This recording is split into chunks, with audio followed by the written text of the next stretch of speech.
गुरुदेव, आप जी कहते हैं कि प्रतिकूलता को सह जाओ, लेकिन हमारी सहनशीलता का अगर कोई अनुचित लाभ उठाए तो उस समय क्या करें? कौन है जो अनुचित लाभ उठाएगा?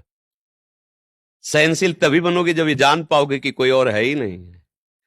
जब तक और दिखाई देता है तब तक तुम सहनशील हो ही कैसे सकते हो?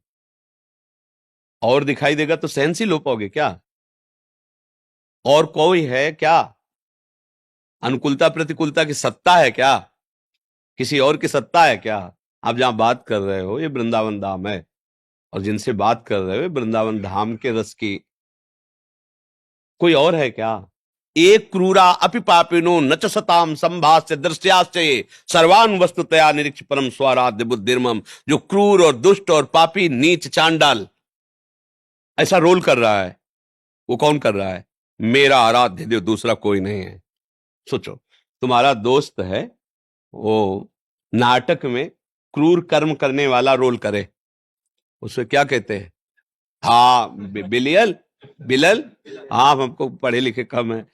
अब आप पहचान जाओगे कि नहीं पहचान जाओगे? नहीं पहचान जाओगे? ये अच्छा, ये तो वो है। अब वो जितना क्रूर कर्म करेगा, अब वो वाह यार वाह, कितना सुंदर अभिनय कर रहा है।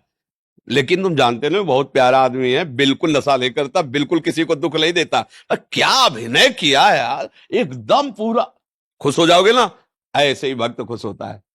क्या अभिनय कर रहे हो ठाकुर, मुझे पता है, जितने भी रोल कर रहे हो सब आप ही कर रहे हो, दूसरा कोई नहीं। मत्ता परतरम नान्यत किंचित अस्ति धनंजय, मेरे सिवा किंचित मेरे। देखो, एक नाटक है जिसमें बहुत है, लेकिन ये नाटक ऐसा है कि वही डायरेक्टर है, वही मंच है, और वही कला है, और वही कलाकार है, और वही देखने वाला है, और वही दिखाने वाला है। प्रश्न कहां रहा है? अब इतनी जब अगर ज्ञान वृत्ति नहीं होगी तो अध्यात्म मार्ग में हो ही नहीं, और अध्यात्म मार्ग में नहीं तो सहन करना कोई हलवा खाना नहीं है।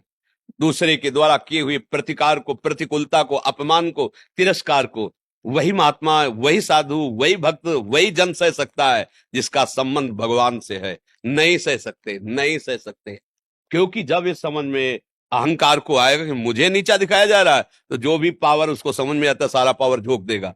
और जब ये समझ में आ रहा है कि वाह, आप समझ में आ रहे मालिक, कौन कौन से रूप रख के आ रहे हो, क्या क्या कुछ भी कर लो, हमारी नेत्र से बच नहीं सकते। अब तुम छुप नहीं सकते।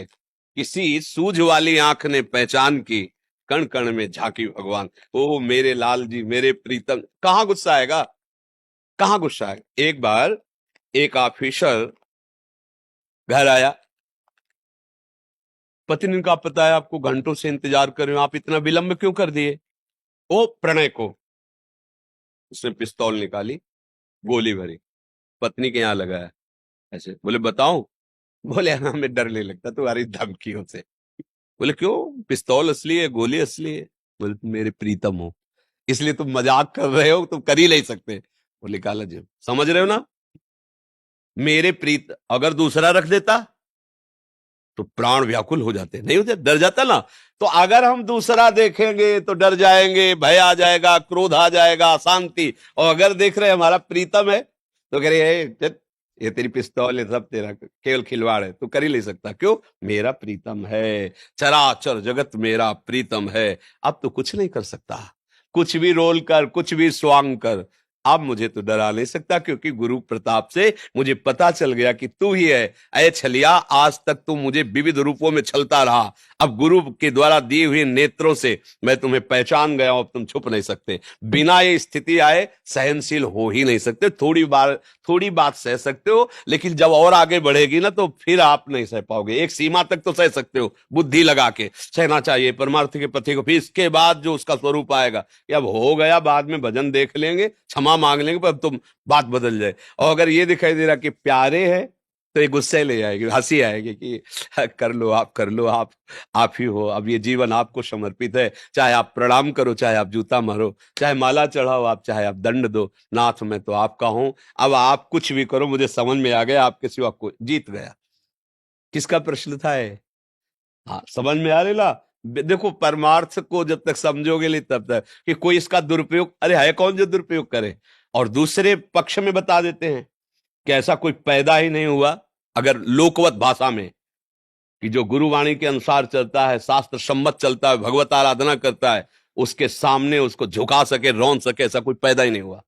अगर हमसे कोई अपराध हुआ है तो उसका दंड देने के लिए भगवान कोई रूप धारण करके हमें नीचा दिखाएंगे थोड़ी देर, इसके बाद अगर हमारा कोई अपराध नहीं है, हमसे भी गलतियां होती रहती हैं, तो ऐसा हो सकता है। अगर ऐसा नहीं तो कोई ऐसा पैदा नहीं हुआ कि रोम भी झुलसा दे।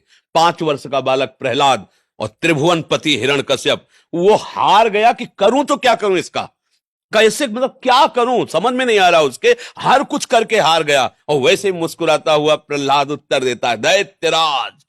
पहले पिताश्री कहते थे, जब देखा भगवान का विरोधी है तो दैत्यराज करके संबोधन किया। तुम जिस भगवान को समझना चाहते हो तेरे में है, खड्ग में है, खम्भ में है।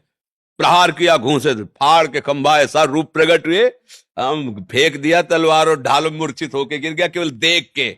ऐसा भगवान का स्वरूप। तो ये देखो परमार्थ है, इसमें बातों से तो विजय नहीं मिलेगी, इसमें चलना पड़ेगा।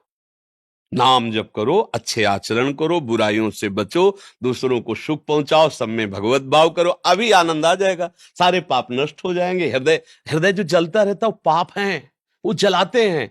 और जब निष्पाप हृदय हो जाता है तो एक फूल जैसा रहता है, एकदम आनंद, एकदम आनंद। क्योंकि हमारा स्वरूप है ना सहज सुख राशि, ईश्वर अंश जीव अविनाशी, चेतन अमल सहज सुख राशि।